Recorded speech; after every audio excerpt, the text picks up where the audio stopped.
माओवादी कैडर के विरुद्ध में एक अभियान संचालित किए जा रहे थे। इसमें प्रातः 7 बजे से लगातार अनेक बार माओवादियों और सुरक्षा बल के बीच में मुठभेड़ हुई।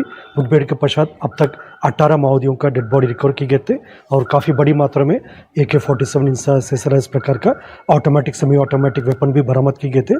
दुर्भाग्यवश इस मुठभेड़ में हमारे एक DRG जवान बहुत। संजय, बात कीजिए आप उनसे। रसिका मेरे साथ इस वक्त बस्तर आईजी हैं। सर, एक बार फिर से बस्तर में फोर्स को बहुत बड़ी सफलता मिली है। कहाँ मुठभेड़ हुई, कैसे हुई है? आज दिनांक 20 मार्च को बस्तर संभाग के अंतर्गत 2 अलग अलग जगह में मुठभेड़ जारी है। उसमें जिला बीजापुर का, दूसरे कांकर में। जिला बीजापुर के अंतर्गत जो बीजापुर, सुकमा, दंतेवाड़ा का सरहदी क्षेत्र में Bijapur DRG, Sukma DRG, cobra, CRPF के बल अभियान के लिए रवाना हुए थे। प्रातः 7 बजे से लगातार अनेक बार माओवादी सुरक्षा बल के बीच मुठभेड़ हुई। उस मुठभेड़ के पश्चात अब तक 18 माओवादी का डेड बॉडी रिकवर की गए थे। दुर्भाग्यवश इसमें हमारे एक DRG बीजापुर का जवान वीरगति प्राप्त किया। इसके बावजूद सुरक्षा बल द्वारा लगातार इलाका में घेराबंदी कर सर्चिंग जारी रखा। अभी भी अभियान जारी है। अभियान का और बेहतर परिणाम आने का संभावना है। जैसा दूसरी ओर जिला कांकेर नारायणपुर के सीमावर्ती इलाका में कांकर DRG BSF का संयुक्त बल अभियान के लिए रवाना किए गए थे। अभियान के दौरान अब तक 4 माओवादियों का डेड बॉडी रिकवर किए गए थे। उस दोनों मुठभेड़ में कुल मिलाकर अभी 22 माओवादियों का डेड बॉडी रिकवर किए गए थे और काफ़ी बड़ी संख्या में ऑटोमेटिक और सेमी ऑटोमेटिक वेपन भी बरामद किए गए थे। अभी भी अभियान जारी है। अभियान कंप्लीट होने के बाद और विस्तार से हम जानकारी प्रस्तुत करेगा। सर, गंगालूर इलाके की बात करें तो नक्सलियों की कौन सी कमेटियां सक्रिय है, कौन कौन से नक्सली जो हैं वो यहाँ मारे गए हैं?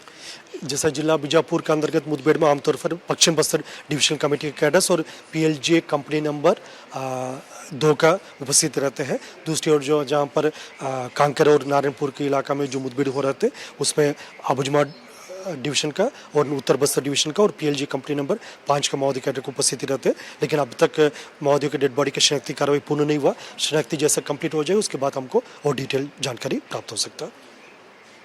बहुत बड़ा हथियारों का जखीरा मिला, ऐसे सूत्र हमारे बता रहे हैं। नहीं, अभी टोटल 22 माओवादी का डेड बॉडी दोनों मुठभेड़ मिलाकर अभी तक बरामद हुआ और भी सर्चिंग जारी है। वेपन्स के हिसाब से भी काफ़ी बड़ी संख्या में ऑटोमेटिक सेमी ऑटोमेटिक वेपन्स भी बरामद हुआ।